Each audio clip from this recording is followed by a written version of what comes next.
So my name is Sue, and I run a digital marketing agency in Cambridge called Sukio, and this is my colleague Marissa.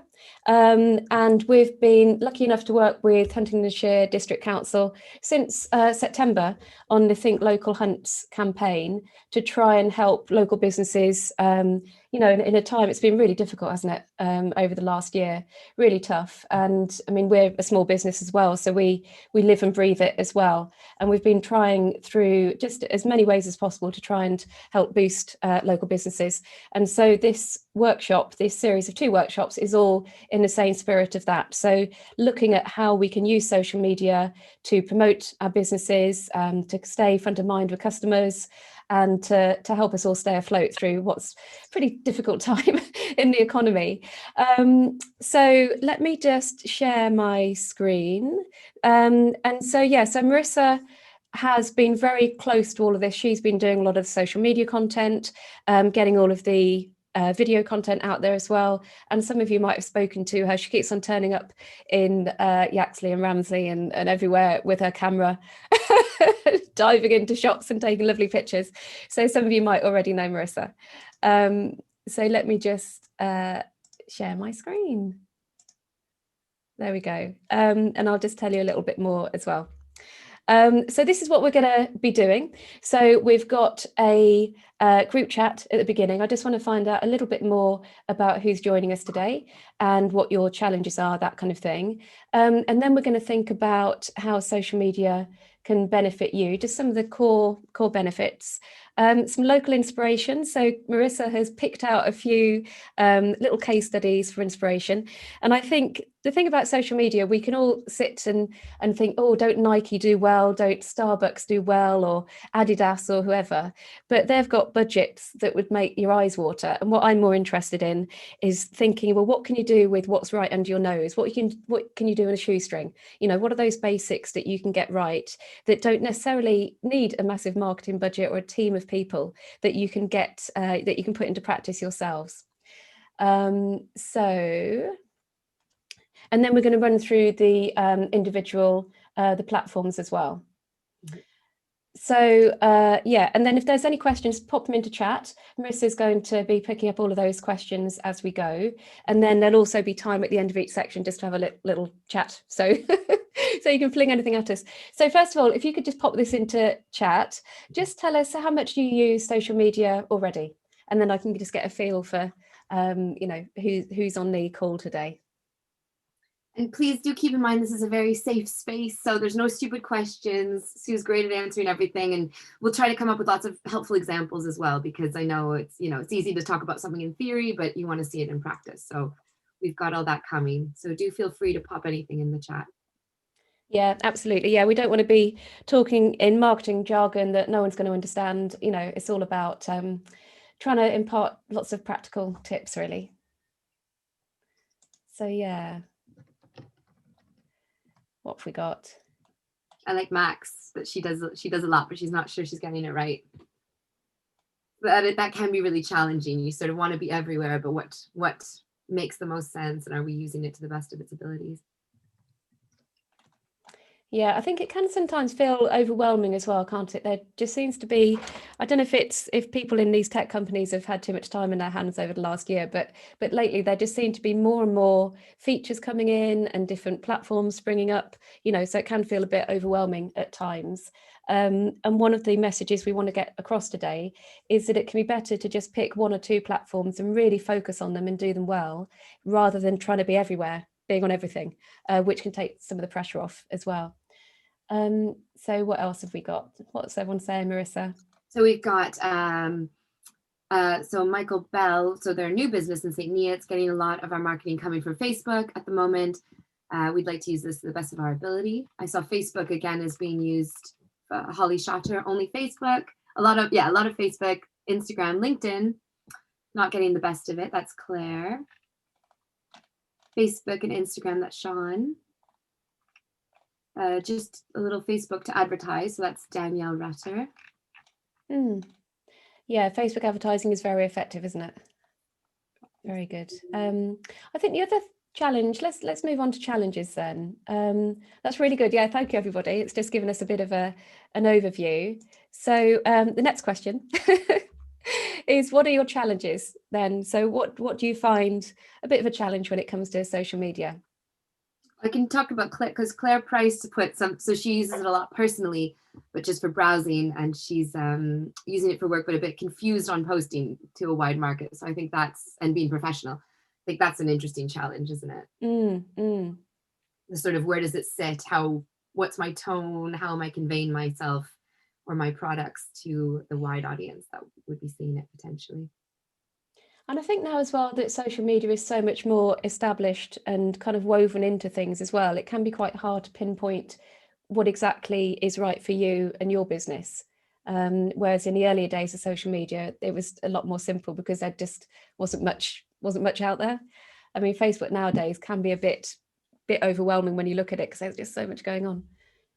So Chantal Palmer has an interesting, I have to motivate 5 other businesses to post constantly and with value. It's tough. Whoa. That is, yeah, I think it can be really difficult to get people to contribute, can't it? So whether it's either just writing something like a blog post or a message, or just finding out about their day, and it can be really challenging. I think sometimes people get very daunted by it.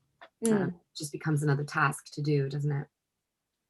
Yeah, I think as well, it's sometimes about finding a platform that you just really like. So as well as thinking, well, this is right for my audience and all of that kind of thing in a very rational way, sometimes people just naturally gravitate towards LinkedIn, or they really enjoy Twitter, but they can't get on with Instagram. So yeah, so it's also important to think about what works for you personally, because you need to enjoy it as well. Oh, so there's some common threads here. So not finding the time to post while working, that can be very challenging. Not finding the right people, that's Mac. So instead of just liking a post, what am I finding the right audience?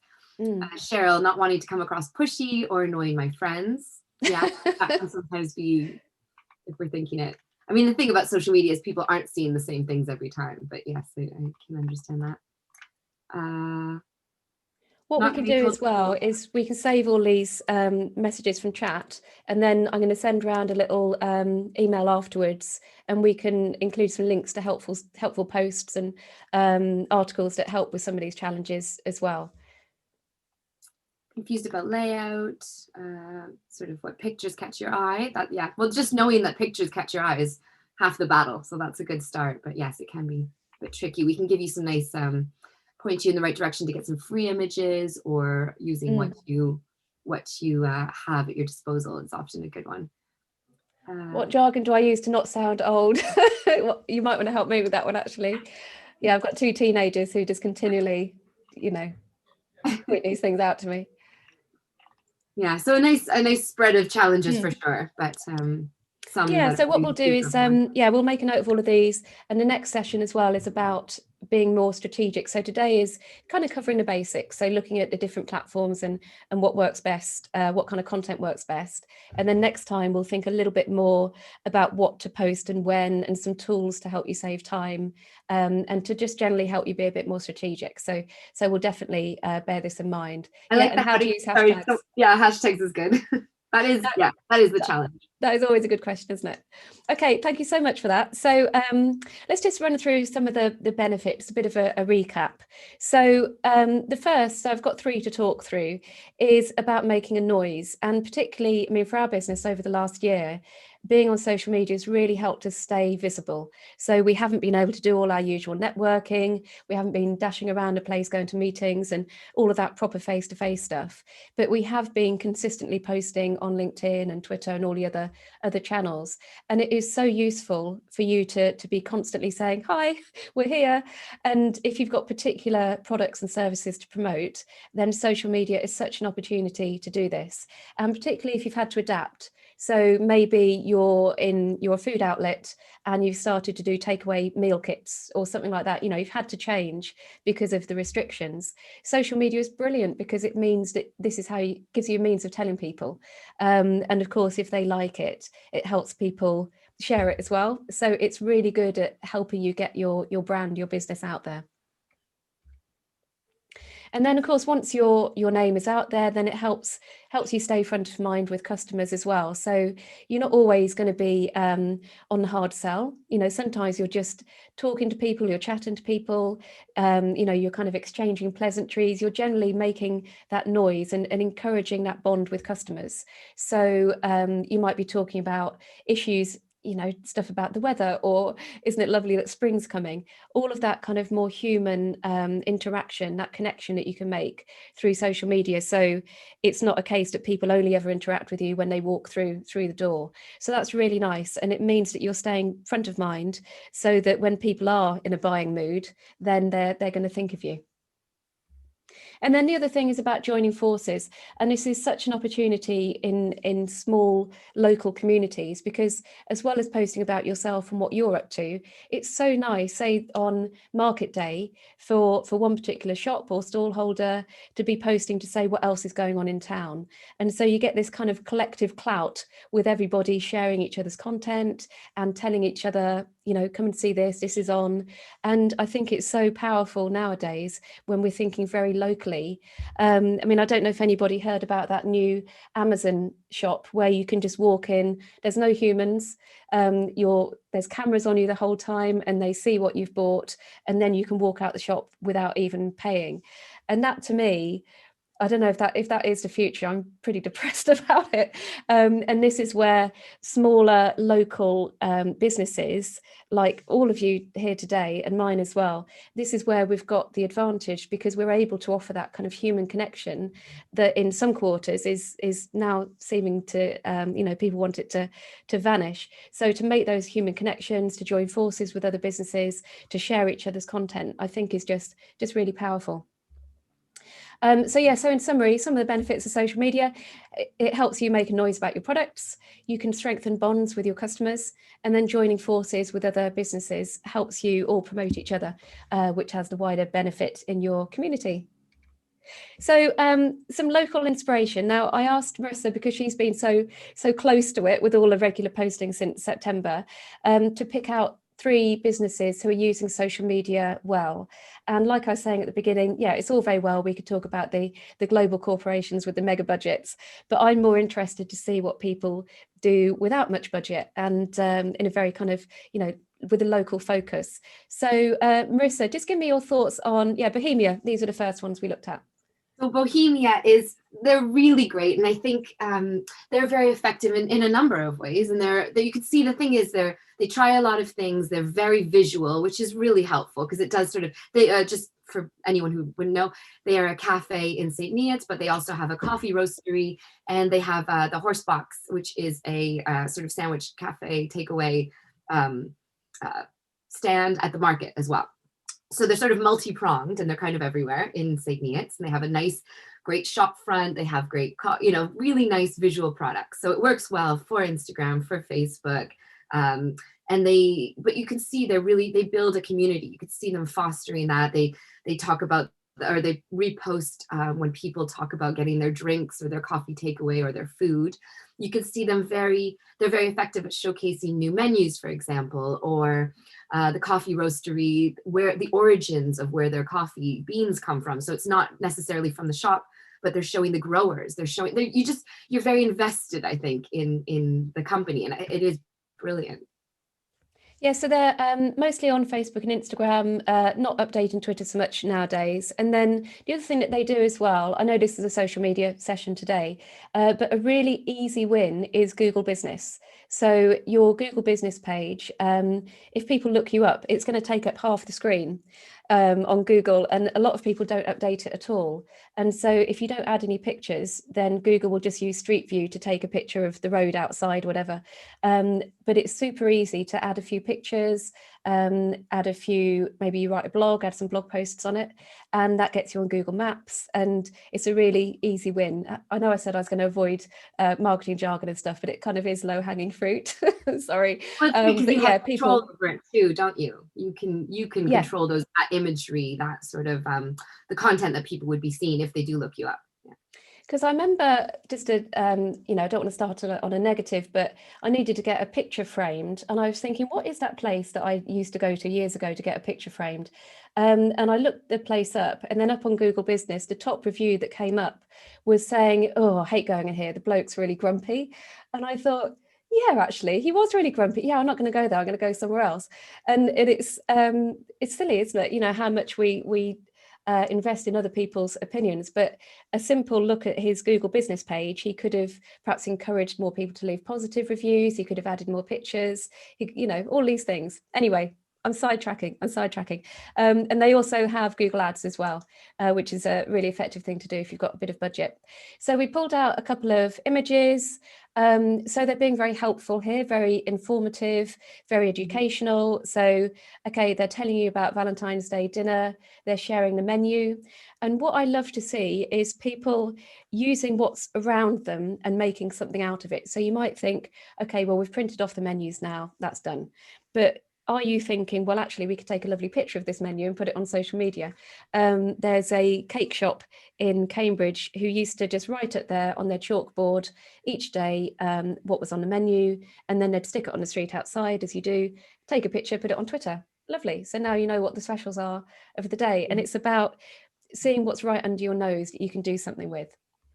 Just to talk about that Valentine's post, because I think it can apply to a lot of people, where I thought this was really effective because I've been sharing it across. I'm trying to promote what people through HDC's channels. We're trying to help facilitate local businesses and talk about, you can buy this here, you can get this here, And I thought this is really effective because, so Valentine's, it's booked up. Well, then I won't share it. Oh no, wait, you can still, because there's nothing like that feeling of loss, that, oh, maybe I would have booked here.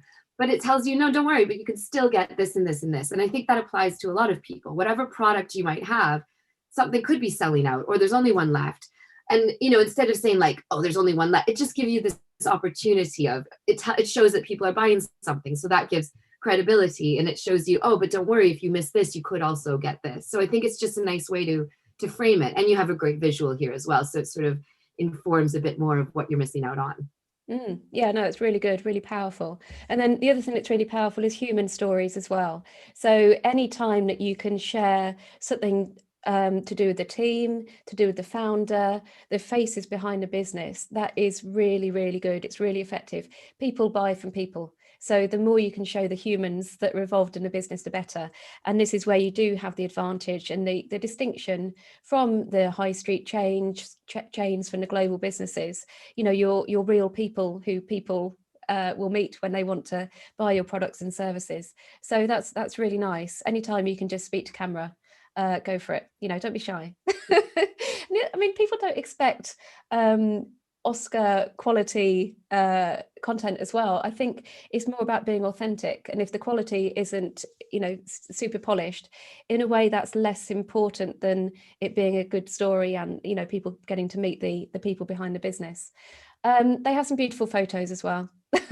I mean, you do have the advantage, I must say, if you are a food outlet or selling something tangible. It can be a bit harder if you're a legal firm, for example, or you're very office based. So, okay, in summary, their content is very informative and helpful. It's very human, so you get to form a connection with the owners. Very positive and upbeat tone of voice. And then lots of visuals that whet your appetite, which of course means sales. People see a picture of a cake and they think, you know what, I think I might buy that. Right, the next one is Wild Frost in Ramsey. So yeah, why did you pick this one out, Marissa? So they consistently put out, and again, this is unfair because it's beautiful products. They deal in flowers, they deal in cakes, they have lovely people, they have lovely products. But they just have a really friendly tone. They're very good at sort of engaging, again, with their community, which is a real strength in these towns.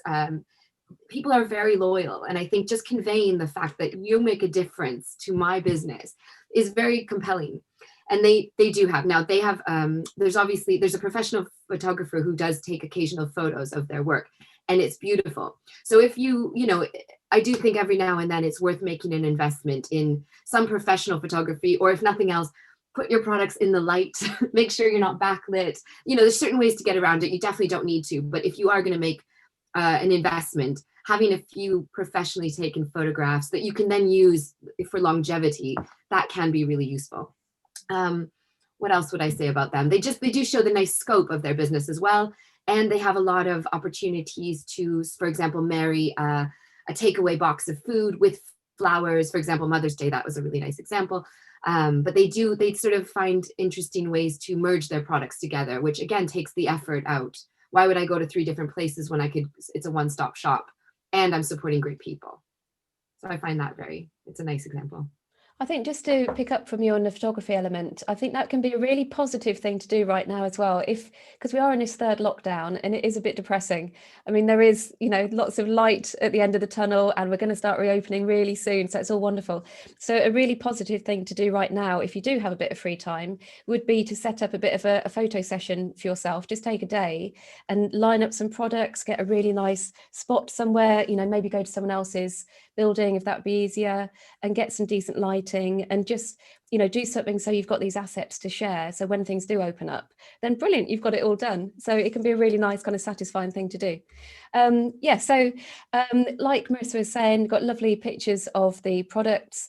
It's very timely as well, so Mother's Day is coming up, so they're hitting you when it's front of mind. Oh gosh, Mother's Day is coming up, I've got to do something about this.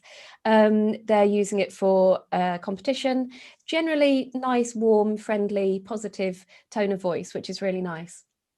And sometimes I pick this out as an example as well. Sometimes you don't have to write very much in the text. They've just got "I'm in love" here and little hearts eyes emoji. And sometimes the picture just says enough. So you don't have to write loads and loads of text. And it's so nice, the comments that they've had. And the other thing to flag up here is that they're responding as well. So they're not just kind of posting and running. So people are responding, they're saying, oh, I'd love to grab one of these. And then they're replying. And so they're continuing the conversation, which is really nice. And it is, sometimes people do make that mistake. They come up with amazing, engaging content, and then they don't reply to all the messages. So if you do get these sort of comments, then do try and keep the conversation going. They're really good on Instagram as well. Sorry, that's come out a bit blurry because it's so big. But they're using Instagram stories and they're saving images around different topics to highlights here. So that's really nice, because sometimes, some people are going to be after wedding bouquets, but a lot of people wouldn't. It's a very kind of ring-fenced audience, if you like. So it means that you can flick through that and find stuff that you like. So it's really, really well curated, this one. And just really nicely shot pictures as well.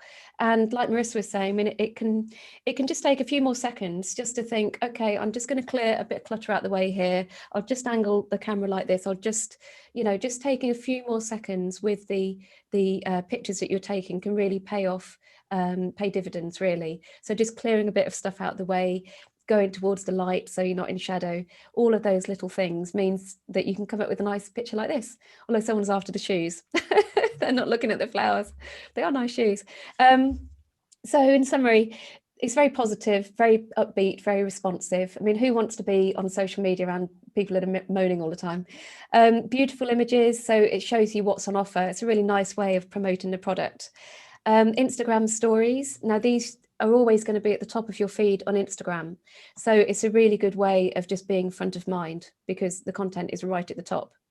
And they're a good example of what I was saying earlier about how it's good to just focus on a couple of platforms and do it really well, rather than trying to do every single thing going, because then it's just extra, it's a bit stressful to try and keep across everything. So better to just focus maybe on a couple and get really adept at using the different features than worry about being everywhere.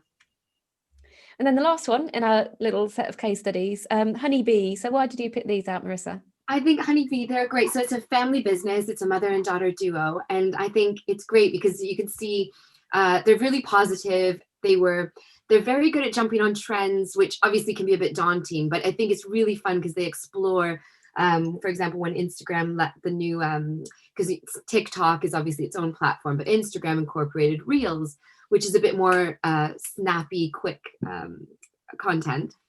And you could see the daughter was jumping on the trends and sort of showing there was one with Where's the Love, for example, which is a Black Eyed Peas song. And there was people, you sort of jump to the tempo, whatever. And seemingly it wouldn't apply. But she did this very fun dance, demonstrating her excitement at packing up all these packages that people had online ordered and that were going to be delivered. And it was just really like a heartwarming, a heartwarming display. She also is great at demonstrating a change, for example, in the window displays. So they time lapse it. It's seemingly, it's not interesting maybe necessarily for the person who's doing it. You're like, oh, I have to change my window display, but it's really great content. And then you see the after, which is this beautiful new window. So they're just really good. And obviously what is excellent that they do consistently is she demonstrates what the clothes look like on, which can be really daunting. You don't want to see models in them. You want to see what I would look like wearing this clothing. And it's really great. They also highlight customer testimonials. So if people love their clothes and send in photos of them, they'll highlight that. So it's just really all around very positive experience. And you know exactly what you're getting when you shop there. Yeah, let me show you some examples then. So here we go. So this is the kind of thing that you're talking about. So it's a really good way, a good example of people using what's under their nose and doing something brilliant with it. So they're selling clothes, so she models the clothes. Brilliant. So she's not having to pay other people to do it, organize a catwalk show or anything like that. It's very immediate. And then customers do that as well. So they also share their content. And that's really nice. People trust that, they find it very real and authentic. And then, like Marissa was saying, they've done a time lapse when they've been changing the window. So they were doing it anyway. So why not just set up their phone in the corner and just shoot the whole thing? There's lots of apps that you can use to experiment and come up with this kind of thing. And then there you go, you've got some content for Facebook and Instagram. And Facebook in particular really loves video content. So it's going to push that higher up in people's feeds as well. So yeah, it's easily done. They were doing the window anyway, so why not create some content out of it? So when you get into that kind of social media mindset, you suddenly start spotting opportunities like this. There she is on Reels having a little dance. She's having a great time. You want to support them. Yeah, exactly. It's really nice, isn't it? And you know that if you go into the shop, you'll meet them as well. It's very, very human. And they've got nice, consistent branding as well. So they've developed this yellow and blue styling, so that appears on everything as well. So yeah, it's consistently done well. It's nice. So they model clothes themselves, so it's free. Brilliant. They're showing their human side, which I think is really, really important. And then this, of course, sells products as well. Really nice tone of voice for fashion, and using new features that come in. So Instagram stories and Reels for a little bit more kind of dynamic video content, but they're not thinking, okay, we want to do video, so we need to be on YouTube, and then we need to be on Vimeo, and we need to be on TikTok. They're using the platforms they've chosen as well as they possibly can. So let's scribble down some notes. Think about these approaches from local businesses and just think which ones might work well in your own business. And I'll just give you like 4 or 5 minutes just to kind of scribble down some notes. And if anyone finishes early, stick a question in chat if you've got any questions.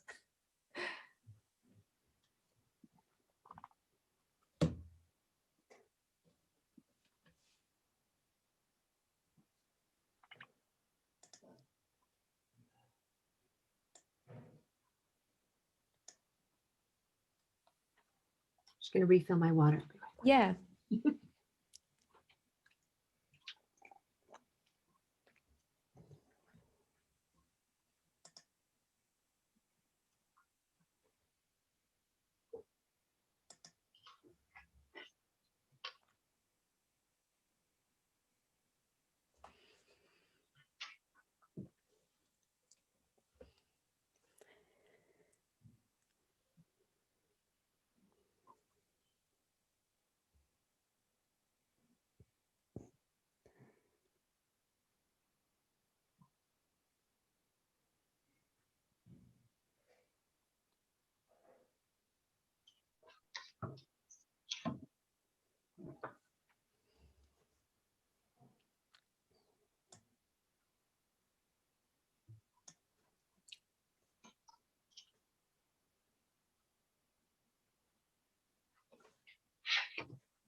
I do have a question about services versus products, because I do appreciate it's a different, it is a different beast. Obviously, just showing a coffee cup is not the same as having providing services. And we encounter that sometimes at Sukio, because technically we are a digital service provider, and that isn't always the easiest, especially copywriting jobs. How do you demonstrate that you're writing words well? It can be a real challenge.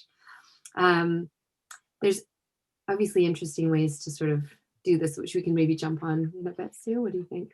Yeah, I think it can be tricky, and particularly well, for this time last year when everything started to kind of close up, our Instagram account, which, like you say, we're professional services really, and we don't want to put pictures up of just us sat at computers editing content all day. It's not very interesting. So we tend to show ourselves out and about a lot, and sharing our expertise, talking about industry trends and that kind of thing. And it did become a bit harder this time last year. So we started to use testimonials a bit more, share that kind of content. We'd talk about our opinions on things. We invented challenges like our 6-pack challenge, which was about getting people to pick out interesting packaging and branding. So we kind of conjured up stuff out of nowhere, but it is quite hard. But yeah, so professional services, I think talking about your expertise on social media is really, really powerful, because it is hard when, if you're a cake shop, then you've got loads of lovely products that you can take pictures of the whole time and share. But so if it's professional services, I think to go a little bit more on talking about your expertise and commenting. Testimonials is obviously very good. That's something you can make graphic, though it's just words or stars or whatever it might be. So highlighting when you have new positive reviews, for example, or trying to think about what services, even just demonstrating the services you offer and making them a bit more graphic can be an interesting one. Often services have a great office to work with, or the sort of thinking about what the experience would be for a person who would be using your services. What I always think that frequently asked questions is a great place to start. So if people ring you up with whatever questions they might have, that is a great place to be, because obviously they don't know whatever the answer is. So people often think, they forget that you know all the answers to the questions. So people forget that that's interesting to other people. So kind of thinking about, well, what are the questions we're getting? What would we like our customers to know? And kind of trying to think about different ways to demonstrate what that might be. Yeah, because people are coming to you for your expertise. So any opportunity you have to show that is really good. In some respects, it's harder in that you don't have so much visual stuff, but you can always, pull stuff. And provoking questions, like I know there's a travel company with us today, and that's sort of, obviously, where's your first destination, or where are you longing to go, or what's your favorite, provoking these sort of questions to hear what people are longing for, or what are your worries about traveling in the coming months and year. That sort of discussion, and either making it graphic or demonstrating how you could be, and maybe even just videoing your thoughts, because questions are just as valid as the answers, sort of just putting it out there and provoking something and demonstrate to potential customers that at least you're thinking about it, you're on top of it, you're staying abreast of whatever is relevant. Thinking about those questions that people ask you all the time, then there's a reason that people ask you them all the time, because they need to know the answers. So we're just talking to an electrician this week about possibly working with him. He does electric vehicle chargers, and so we're going to get him to do, he's quite happy to be in front of the camera, so maybe 6 little pieces to camera answering those most common questions about is my electricity bill going to go up massively, or all of those kind of things, and just do 6 short pieces of camera so you can plan it rather than doing them one by one, and then it's answering those really common questions, and often the answer to what content to put out there is right under your nose, because people keep asking you stuff. So if they're always getting lost trying to find your building, then like one hotel did in Cambridge, they did a little time lapse from the station to their front door. Because it's a little bit set back. So if people are always getting lost, then think, well, how can I do something around this to make it better? Okay, right, let's on with the workshop. Let's come to and I hope you all took some good notes there, because there's lots of ideas worth stealing, I think. So let's look at Facebook. So Facebook's the biggie, isn't it? You know, very dominant when it comes to social media. So we've got 2.6 billion people on it, some of whom are local, 30s and upwards. A hands up whose children are on Facebook and use it daily. Oh, Tina, amazing. How old are your children that are on Facebook? Oh, sorry, I put you on the spot. Oh, did you put it in chat? Oh yeah, 27. We've got 27. Oh, okay. Yeah. No, mine are 13 and 15. And so the idea of them going anywhere near Facebook, like, what am I talking about? So, and this is where it's important to think about the audience with social media and, you know, go where the audience is. And so if you have got a very young audience and you're a bit more kind of fitness and leisure wear and that kind of thing, then something like TikTok's brilliant, you know, have all the fun that you can possibly have on it. It's great. But I think Facebook is still really, really effective for so many small businesses.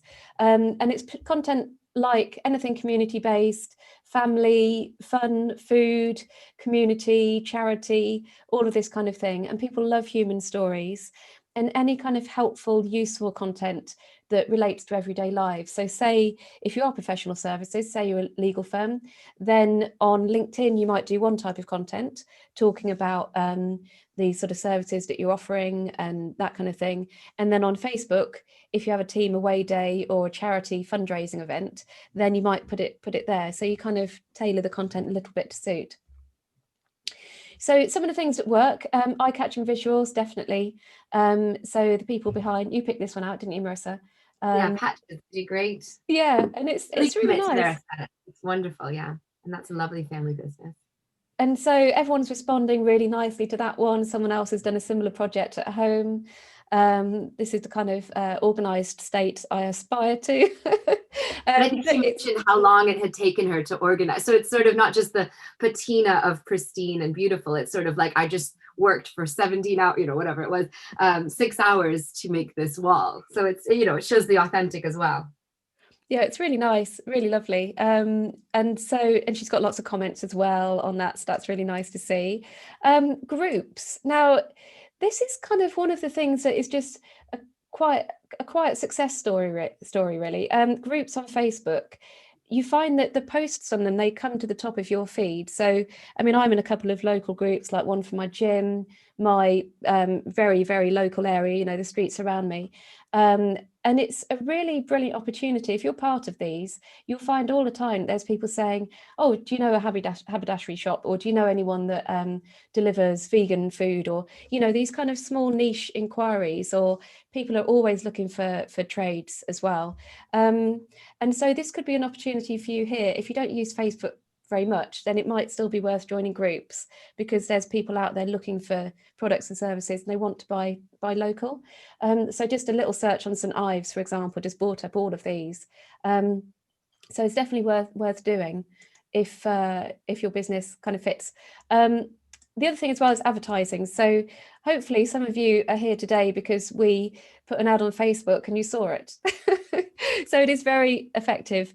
The thing about Facebook, as we all know, is that we've been giving away our data for years on the place now, and it is very accurate data. So compared to Twitter, where you get lots of anonymous accounts or people don't necessarily put their location in, Facebook has got a very clear picture of our demographic, you know, so male, female, where we live, age, that kind of thing, and interests. So that means that when someone like us comes along and we want to put on a workshop and make sure that businesses in Huntingdonshire find out about it, then it meant that we could do that very successfully. And it is built to be, so you can look at the data and you can add more budget, you can take it off. If it's working, you can extend the campaign, and they do design it so it's very easy for you to do. And I must say it is very effective. Something like LinkedIn advertising is very effective too, but a lot more expensive. Facebook is still, I mean, what do you think, Marissa? What are your thoughts on Facebook advertising?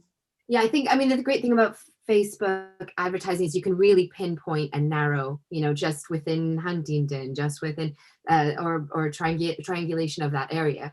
It's also very good. You can do age demographics. You can do people who are interested in this, you know, so different sort of audiences. LinkedIn would be probably better for services, as would potentially Twitter. It can be very good in terms of community and kind of widening your audience. They're all very busy marketplaces, but the other thing that is interesting is it's a great way to gather information. So who is interested, who is clicking on this, and that sort of helps build a bit more of a profile for you. So yeah, it can you be might interesting. find. Good way to experiment. No, I would say it's a good way to experiment as well, because you don't have to be daunted by this endless stream of money. You could sort of put a $5 behind it, see what's interesting. You know, probably it wouldn't get a lot of legs, but it's a great way to sort of test things out and see if people are interested in your content. I think as well, you need to think about what your goals are. I mean, we'll talk about this in the next session, but for example, I did some work quite a few years ago with some accountants, and they were saying, well, we're not really getting much engagement on our posts. But some of the posts that they were putting up were about things relating to divorce or family matters, that kind of thing. And it's the kind of thing that people maybe wouldn't want to comment on, because then they, you know, other people in their family might see that they're all of a sudden interested in this, but they were clicking. So sometimes you need to think, well, what do we really want to achieve? And it can be more about getting people to click through to your website, or to download something, or to book a ticket for a workshop like we wanted, less than the actual engagement. So you always need to think, well, what are we actually trying to achieve here? Does anybody use Facebook advertising already? Whack it in chat and then we can see it in there. Oh, Mac, yes. Yeah. Do you want to share anything about your experiences? Sorry, yes. Hello. Oh yeah, sorry, it's Jo. Yeah. I was on mute. You know, I've always struggled with Facebook advertising, because I mean, so many adverts you read say you need your ideal customer, you need to go and find them, you need to contact the right people in order to make your thousands or millions, shall I say. But something I found really by mistake. I'm just advertising a new page because I've just started working with resin. So I've dedicated a new page to it. So I thought, right, I need to get some interest in this. And in the Facebook Business Suite, I found that you can add a form to your advert. So when people click on the button and say more info, they can leave their name, their email address, their gender, their age, and let you know that they're interested. So you can then actually go ahead and contact them. And offer your services, or invite them to like your page, or ask them if they would like email updates and that type of thing, rather than just have people liking what you've posted and moving on. Yeah, no, that sounds really effective. Yeah. I don't know if I'd be able to find it again, because like I say, I did it by accident.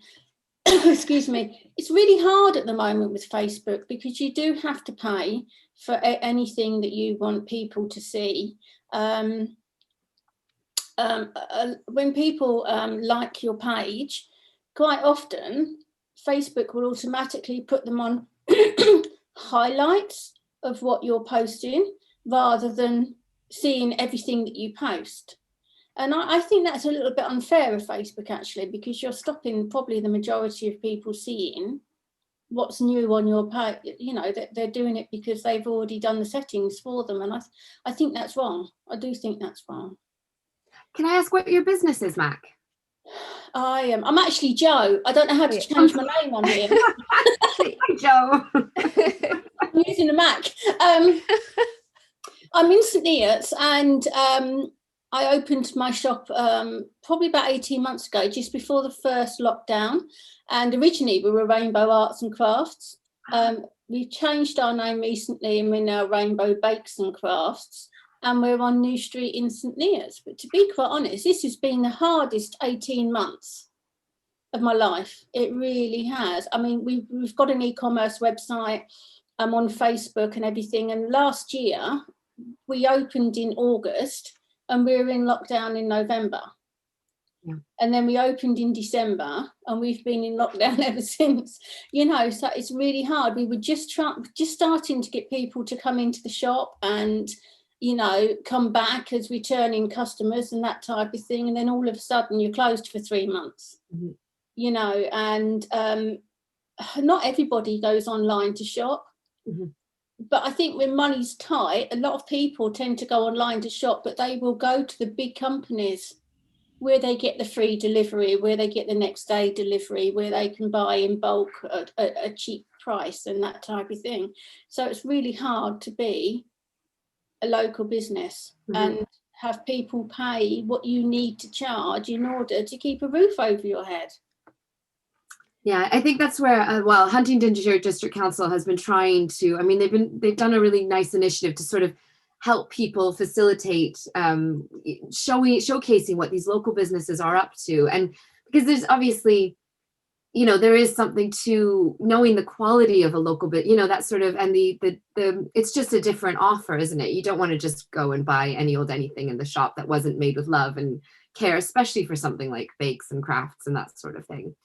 Yeah, So but then again, a lot of people about showcasing, but obviously it's so difficult with that momentum, that stop and start. Yes, yeah, and also you're selling handmade crafts. I mean, we sell craft supplies as well, but selling handmade crafts, people don't always appreciate just the love and the time that's gone into them, and that's quite often what makes them that little bit more expensive.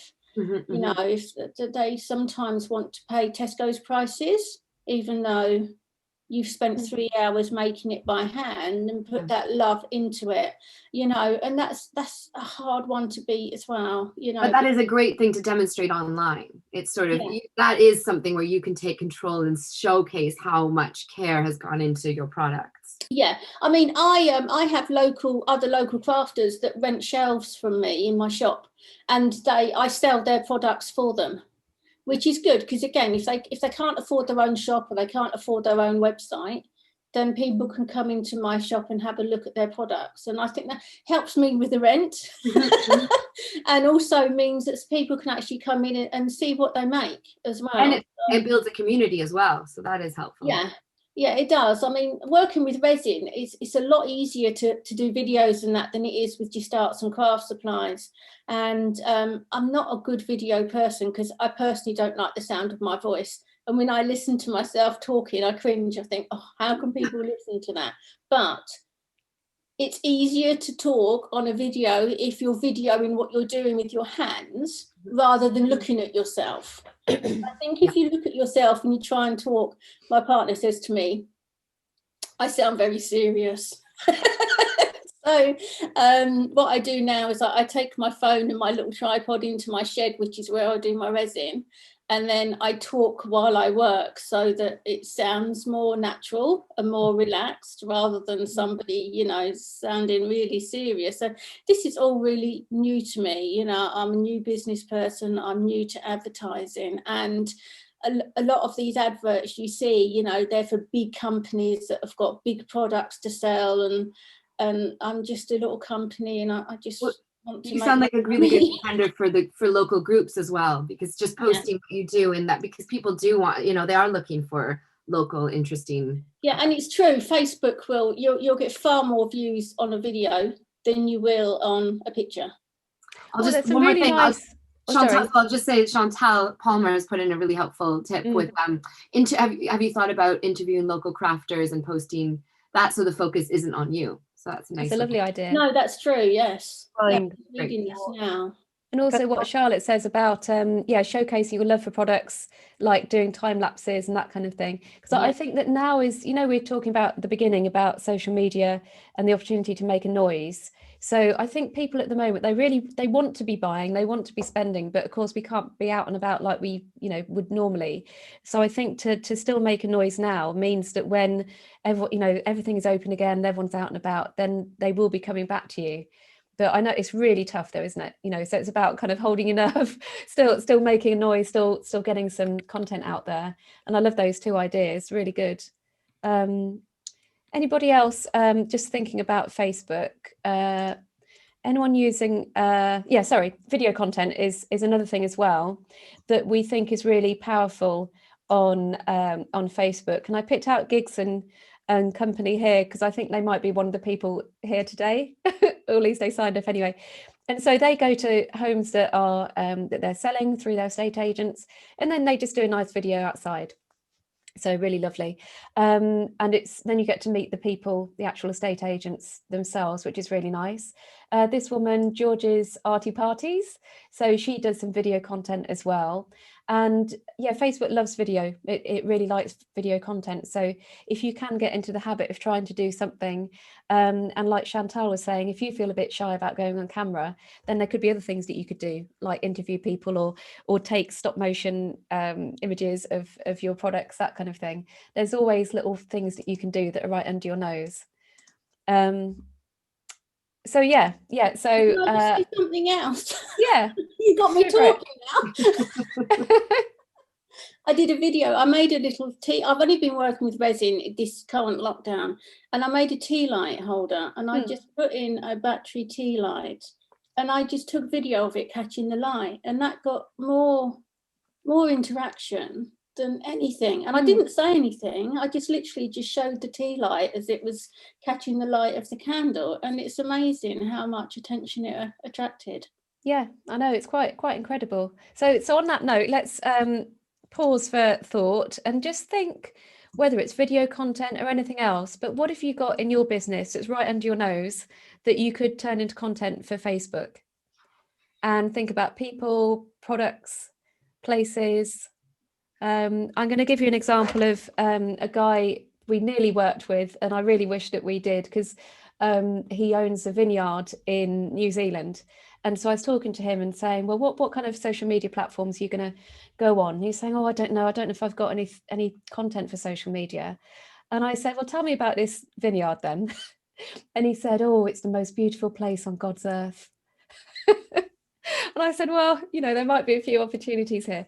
But yeah, I don't think anyone here has got a vineyard. But what are those things right under your nose? Maybe beautiful products that you could take close-up pictures of, or people with interesting stories, or maybe your office place is an interesting building. So let's just take a few minutes and write some notes.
Right, has everyone noted down a few ideas?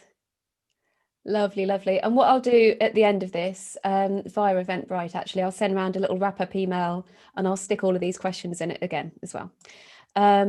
So, right, Instagram. Love a bit of Instagram. So this is typically a younger demographic but not necessarily, you've got people of all ages on it, really. And it's very visual, that's the point of Instagram. When it first launched, it was just images, and now it's expanded that so you can get video content on there as well.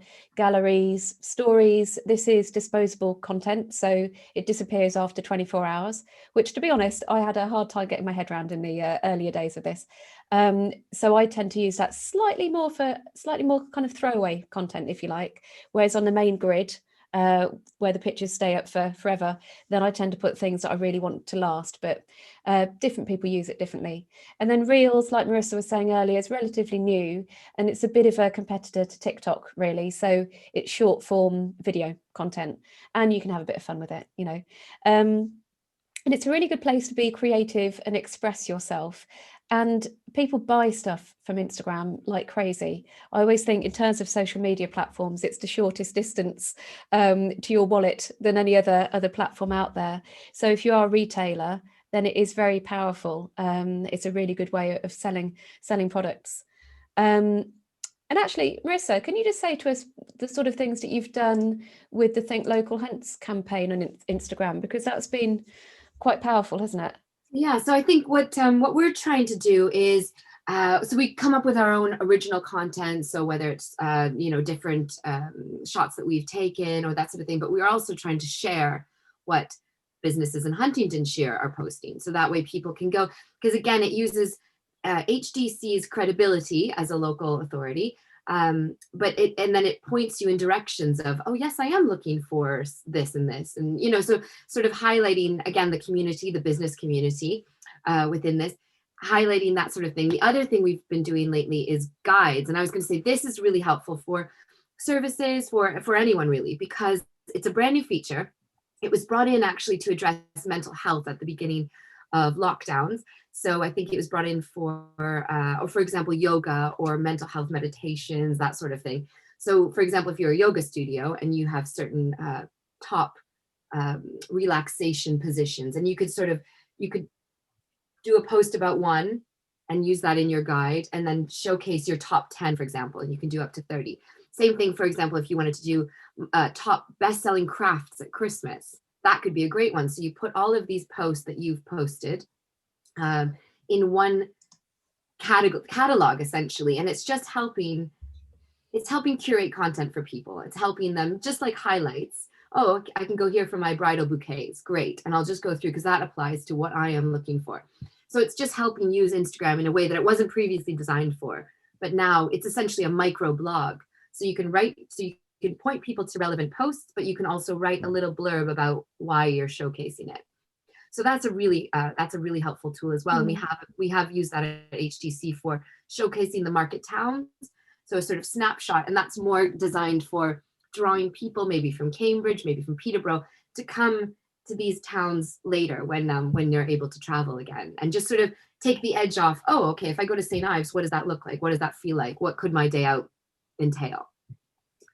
Yeah, so there are some really nice features on it, and it's also because it's owned by Facebook nowadays as well. The two platforms do work very well together. So if you do try advertising, then it's designed to make it relatively easy for you to do the same advertising promotions on both, which can be quite helpful. And so whenever you're posting any sort of content, always remember people are looking on mobile as well, so on much smaller screens. So bright and bold content always works. This is a thing we did for another client of ours recently. And so anything that is bold and eye-catching, I'd much rather, I mean, here I am sat here today, I'd much rather do a really interesting close-up of one tiny mug than try and get the whole room in, because it's too much going on. So I always try and focus in on little details, make it bold and bright. Showing your human side. ABC Life Support, I don't know if they're on the session today, if it's for next week that they booked. Their social media is really nice. I could have used them in the case studies at the beginning. And so this kind of showing your human side, they do first aid training. It's just a really nice picture. You know, you get to meet the people who are involved, and then these people with their dogs at Christmas and their Christmas jumpers. That human side, very much like Facebook, works really, really well on Instagram. And people like beauty. They like sort of finely crafted, beautifully coloured things. They like, some people on their Instagram account like to have a bit of a colour palette. So, I mean, our brand colour is red. So we do sometimes try and get little flashes of red in things, so that as you go through the feed, then that pops up. Or fashion brands, they might try and post around a particular color for a week or so, that kind of thing. So you get that gradually kind of consistent feel without even noticing it. And these guys here, another one that Marissa pointed out, there is this similar kind of consistent feel as you go through. You know, it feels very natural, natural products and that kind of thing. And this is great because that was the Little Fenland Eco Shop, and you'd think seemingly eco products aren't necessarily known for being beautiful, but the way she styles them, and some of them actually are incredibly beautiful, but she, you know, she's just very thoughtful about how are people going to be using them, what can they still get that kind of beauty aesthetic, and I think she does it really masterfully. Yeah, I mean, nail brushes. Who would think that a basket full of nail brushes would be that interesting? But she's taken time to move a bit of clutter out the way, maybe go down a bit more and, you know, lower the camera so it's at a slightly more interesting angle. And I think those extra few seconds deciding what's that Tabitha Eve, that dotty blanket thing, to just, okay, I'm just going to have that and the plant and the leaf, instead of trying to get in the whole room. And sometimes, yeah, just taking those few extra seconds can actually transform the content that you're putting out there and just make it a bit more sophisticated. So yeah, Reels, all the fun of TikTok without changing platform. And these are the short videos, which can be quite fun. And stories, this is for more, yeah, not exactly disposable content, but when you're out and about, little quick pictures that you can take here and there. Walking in the office, just getting a feel of what you'd be like to work with you, for you, you know, whatever it might be, gives an insight into the business. Yeah, I mean, if we're doing an event, then, or for me, okay, I'm in the office today, but I'm not normally here at the moment because of this bloody lockdown. But every time I come in, then I do a little Instagram story to say, hey, I'm in the office today. And I might take a shot out the window, or I might do a little piece to camera, just kind of saying what I'm up to. And it's not life-changing content. It's not gonna, you know, it's not groundbreaking or anything, but it's just continually being visible and working with the format really, and just having a bit of fun with it. So here we go. This is from Instagram stories. She did, I think it's making brownies. So you could follow on the stories the process of making brownies. And then actually, no, that one's Reels on the left, and then stories on the right. So just taking some nice quick pictures of sausage rolls before they get eaten, which I imagine didn't take very long. Hashtags. Now, someone asked about hashtags earlier. Instagram and hashtags, you can go to town with it. Just go crazy. We tend to do them on, sometimes do it on a separate post underneath, which I would suggest if you post on Facebook at the same time, because then it means that on your Facebook post you haven't got loads of clutter. But yeah, so I would go for broad ones, like here we've got art and artist and that kind of thing. But then you can use a tool, something like Hashtagify, a hashtag finder can suggest hashtags for you. So as well as the obvious stuff, just put anything that comes to mind. It can also come up with other things for you, like in Cambridge, we quite often tag things with CBG town and that kind of thing that aren't necessarily so obvious. So yeah, so go for anything around the product, maybe something very local, so to do with hunts. What sort of hashtags do you use on the things, Marissa? So we are, Think Local Hunts is the one that we use consistently. So to make sure that everyone, so first of all, people can follow it. So if they're interested in the content that we're putting out and don't want to miss it, then you can follow hashtags. So for example, something that might be used, for example, Love Huntingdonshire. That is something that that is commonly used, because some, you know, the relevance, for example, design, that's all global. So if you're following design and millions of people, you know, you'll get millions of posts, that's less relevant. But if you're following something specific or localized, then you might not want to. You can jump on that trend and make sure that you're posting with something that you know is gaining a lot of traction. So think local, shop local. Again, those are wider, but we, you know, sometimes we want wider reach, because why not shop? You know, especially if your products are available online, then why not jump on some of the wider trends? But you know, you have to be a bit careful. If certain hashtags get millions of posts, then it will be lost within seconds. So, you know, you just want to have a nice variety, but you might get picked up by someone, so it's worth a try. To answer Sian, so if you comment on, if you add hashtags as a separate comment underneath your post on Instagram, yeah, people can still find it. So it kind of keeps things nice and tidy, but people can still find your post. So it does, it is kind of a tidier way of doing it.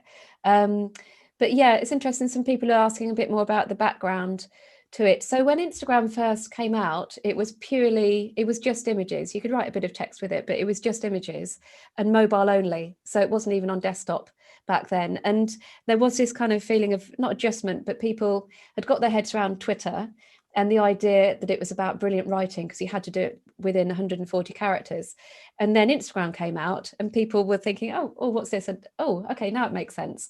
And so it's always been very, very visual. And then over time, they've added in these features like video. TikTok, as someone was saying, started out as a karaoke, kind of like a lip syncing app. And it's very, very creative. TikTok, very fast moving, lots of memes and in jokes, and you can pick certain soundtracks and you'll get these trends on it. So there'll be a particular song that everyone is doing a dance move to.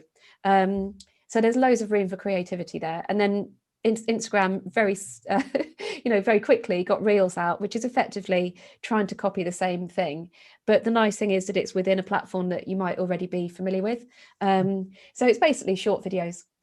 Because I think Elaine has asked us about Instagram, so the different posting. I can try to show my phone if that's at all helpful. But here, for example, on HDC, you can see the permanent kind of visual of what you get. This is a post, so this will be your main square post, which will be found. So if you have business services, you might want to make sure that you're always, maybe there's a testimonial, maybe there's a product shot, whatever it might be. And then within up here, you can find stories. So we've saved our story. Those are the highlights we were talking about. There's that visual. So again, and you can click within and see different promotions that we've been doing, again, in a curated fashion. Then what else do we have here? You can find guides at the top, which Charlotte has helpfully added in. So again, you can find guides. And if you have other content like Reels and like lives, that will be found here. They can all be, just a quick overview, they can all be accessed, except for posts. You can create content by swiping left to right. And that's how you can change the sort of format. So under here, there's story, Reels, Instagram TV. So that's just a kind of overview. But the permanent Instagram is is here. That is what people, that sort of permanent. So as Sue was saying, if we're at an event, for example, we might document what it feels like to go, what everyone's wearing, what we're seeing, an award or whatever it might be. But perhaps we just do one fixed post about the event. With one photo or many, you can do multiple photos, but you would just have one tile to document that whole event, whereas you might have multiple stories.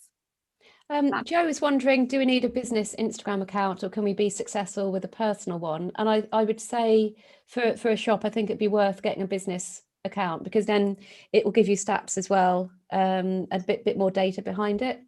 What do you think, Marissa? Yeah, I would agree. I think, yeah, I would agree. I think Instagram sometimes they discount businesses a bit more because they want more advertising money, but I think to get the insights and because it is a business, it makes sense because there are different opportunities. Or a content creator, if you're more of a for example, an artist, you could be a content creator. So though you're a business, you're just taking a bit more seriously. There's different opportunities as well than just being a regular person. And it's free, isn't it? It doesn't cost any more to have a business account. No. It's a bit like with Facebook. You can have your personal profile and then you can have a business page. Yeah. And it's exactly the same with Instagram. So it's just about saying the nature of your profile. Yeah, are you a person? Are you a business? And if it's a business, they'll give you different features. I don't know how they verify that you are a business, but there must be a way that they. No, you can toggle between them. To be fair, you can change yourself today, tomorrow. Oh right, okay, yeah. I mean, on my phone, so I've got my personal Instagram account and then I've got the company one, and it's very easy for me to switch between the two. And so I find as a business owner, it does work better that way, because then we put business stuff there, and then on my personal one, yeah, I can do stuff about if I go on holiday or that kind of thing. Elaine has a good question about two sides of business. So dancewear versus crafts. No, is that, yeah. So dancewear and crafts. And then two separate business pages on Instagram. So is it a good thing or not? So I suppose there's an element of, is it the same? Can you buy them in the same place? Presumably yes, unless they're, I guess, online. So if you are going to have them separately, I would try to cross promote every now and then. It can be, it's an interesting question actually, because you don't want to get too diluted, but if they are sort of two distinct brands, then it does probably make sense, because you don't want to lose the dancewear people to the crafts and vice versa. But every now and then, cross-referencing them is really helpful, because if people trust you in dance, they might trust you in craft. You know, it's that sort of. Yeah, and just make sure that the content stays quite distinct. There's a photographer we know, Elodie, she's got her business photography Instagram account, and then she's got her, I don't know, other sorts of photography that she does. And so on the business photography account, she'll put up pictures of business women that she takes pictures of.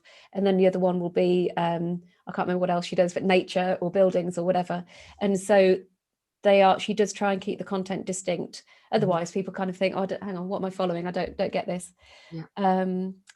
Okay, yeah, two Instagram, one for resin, other for arts and crafts. And also think about how much time and content you've got, you know, because you don't, I was talking to some opticians once, and they were saying, well, we've got 5 branches around Cambridgeshire, so should we have a different Facebook page for each? And I was saying, well, part of it depends on how much time you've got to keep them updated as well. So if you've got one person per store, loads of time, loads of content you can share, then brilliant. But if it is just you, then that might be too much to look after. So also think about what's realistic for you. Yeah, so Jo mentioned that she has 2 as well. So maybe for Elaine, if they are very distinct offers and company, you know, products essentially, then yeah, perhaps you'd keep them completely separate, and that makes sense. But for Jo, for example, the resin might complement the arts and crafts, and actually if they like your resin work, then they may want to shop from your company. So that is something where you would want to see that sort of cross pollination between. But would you always post in Instagram and then share in Facebook from there? Yes and no. What are your thoughts, Marissa? Yeah, I mean, I suppose time poor wise, then yes. So I think why not? But the thing about Facebook is you're not offering the same sort of value and discussion, because Facebook is very much this sort of, you can post about the sort of content you might want to see more, rather than this sort of curated imagery that you have in Instagram, which comes with a long post, but it doesn't present itself the same way in Facebook. So I would say absolutely, in terms of frequency, you can certainly happily cross post, but I would show up in Facebook every now and then and sort of contribute, so you are adding value. And also the other thing is just the annoying thing is that, so if you post from one platform to another, and there are easy ways of doing this, then it does sometimes make it look a bit obvious that, oh, hang on, this person has just posted the same post from Instagram to Facebook. So things like, if you do have a load of hashtags in your Instagram posts that appear on Facebook, then that's a sign to me, oh yeah, they've just been a bit lazy here and they're doing that. Or equally, if you tag someone, so you do the @ symbol and then you put their Instagram name or maybe their Twitter name, then if they haven't got the same name on the other platform you're posting to, then it will just come up and it will say @Marissa or whatever. And that again, to me, is a sign that the person has just auto posted from one to another. So I generally, if I am going to post from one to another at the same time, then I try and strip out anything that might make it look like I'm doing that. So I'll just do text. I won't tag anyone, perhaps. Or yeah, just all of those little things. Twitter, for example, I mean, they've increased the character count now, but it used to be that your post would get cut off. So a long Facebook post on Twitter, if you posted from one to the other, it'd be cut off, and that again makes it look like, oh yeah, they've just done it in one easy switch. Katie, question for Sue: which social media management platforms do you recommend? Yes, well, actually, we're going to explore that in more depth next time, because it's a good question. A lot of people use Hootsuite. That can be very good, and that helps you. It's a dashboard really, and you can run everything through it. So all of your main social media accounts, you can have columns. Say if you want to have a particular search term like resin, then you could pull in, it'll show up any posts in that particular platform with people talking about that. You can schedule content, which is something we'll talk about more next week. So yeah, once you get a bit more adept, then using one of these platforms that allows you to do more than one social media platform in one go could be really useful. Yeah, Charlotte mentions Hootsuite, that it's easy to use. Yeah. Anyone, she can do it, so anyone can. Yeah, it's very user-friendly. I would say some user-friendly ones that Sue and I come across and use regularly are Hootsuite is actually great. It used to be quite Twitter-focused, but now it's really a great snapshot across. I think you can do, you can definitely do LinkedIn, Facebook, Instagram, Twitter. I'm not sure if you can do, I don't think you can do Pinterest, but it captures a lot.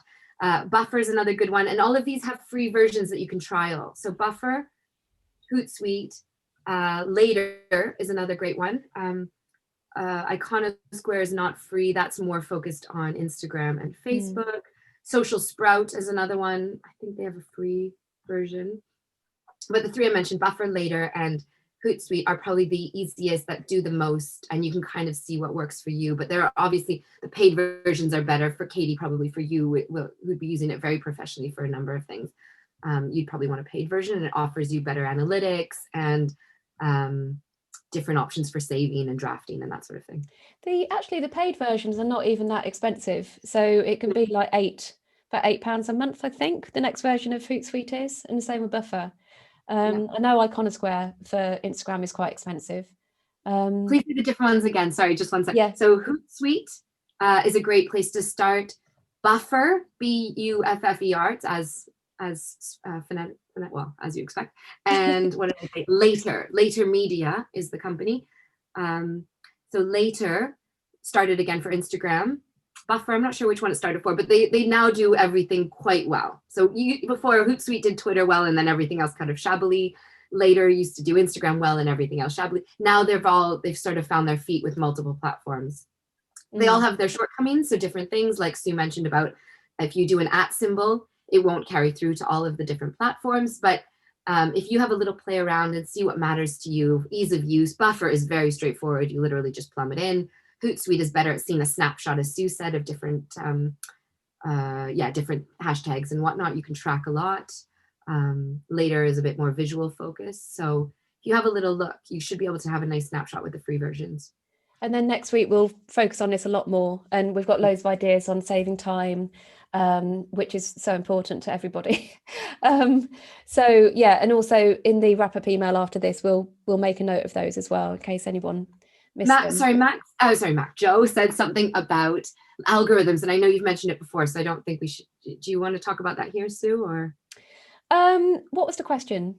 So about finding your customers through the right algorithms. I think you were talking about Facebook advertising. So again, as we said, there's a bit of trial and error that comes with it. You don't have to, algorithms, people talk about the algorithms a lot. I think if you're adding interesting content, but also finding opportunities, for example, you would be a great contender for, March has a Meet the Maker opportunity where you sort of introduce yourself. There's hashtags around it. It's called March Meet the Maker.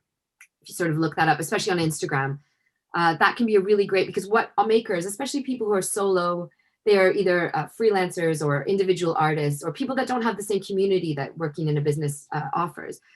They are looking for community. They're looking to share other talents. So though you might seem like a competitor, actually you're stronger together. And there is this opportunity. There's one of our old colleagues, Deepa, she participates in Super Second Saturday. So that was, again, an individual person, creator, had started this idea of, why don't we show up and add a little discount, but we'll highlight the fact that everyone is contributing to this sort of this day. So it's a Saturday, and they discount their certain products, and it draws everyone together, and everyone's sharing. All these different artists and creators are sharing different content, and that can be a really great opportunity. So there's a lot out there that you can kind of help find your ideal customer, which essentially is the algorithm. All Instagram and Facebook, all they're trying to do is point people to the right content that they are looking for. So they're always trying to do this. So by trial and error, putting things out there, you can help find the sort of best people for your company. And also apply, especially dealing in these lovely, St. NEOTS communities, local Huntingdonshire communities, these Facebook groups, it is going to help point people to the right, demonstrating who would be buying your products and why and when, having free time to craft. Are you doing it as a side thing, as a professional thing? We have the sort of professional range, we have craft, we have kids parties. Demonstrating why people would be shopping with you is the best way, I would say. Yeah, so next week, we'll do a lot more kind of strategic stuff because there's lots to explore there. So that's all good.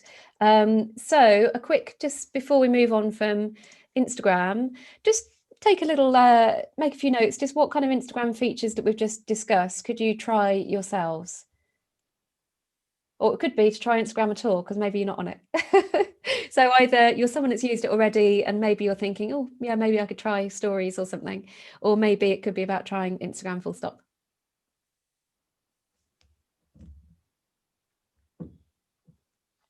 Yeah, Chantal's asked about a content calendar. I can try to find examples. I would say also following businesses like Canva, Buffer, and Later are really helpful because they all have knowledge bases and sort of best practice for social media because they want you to use their products. So they offer quite a lot of free resource.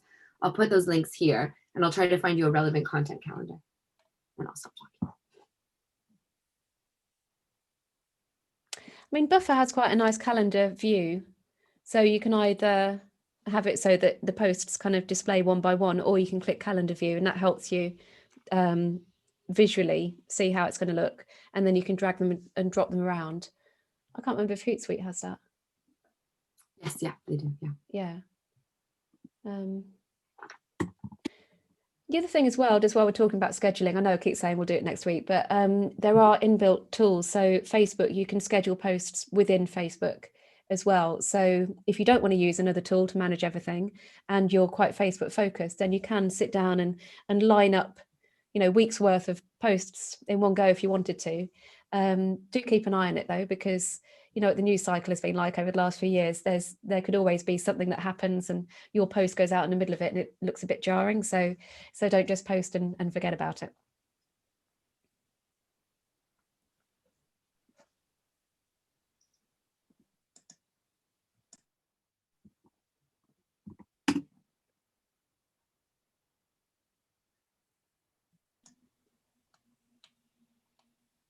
Yes, Chantal, I'll get your content calendar. No worries. Oh, I see. Actually, Twitter does this. It's got a really good set of resources about big dates in the calendar that are coming up.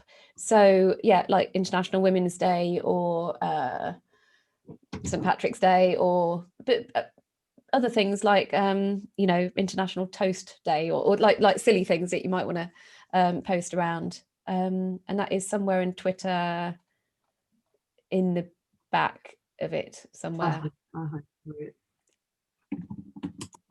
Yeah, let's make sure we'll save the chat before we finish the session today, so we've captured all of this. Okay, right, that's a little time for thoughts about Instagram. Who's ready for Twitter? So I'm quite fond of Twitter myself. So some basics for you. So it is used by all age groups. It is very topical, quite fast moving, quite newsy. And it was originally, when it was originally launched, which is over 10 years ago now, it was originally just 140 characters. And then they expanded that, so it's 280. But people did gravitate towards it who were quite good with words. So that's why you always get so many journalists on it, people who are who call themselves thought leaders, that kind of thing. It's a good place to become quite expressive. And then they introduced visual features as well. So you could add images, you could add video and all that kind of thing.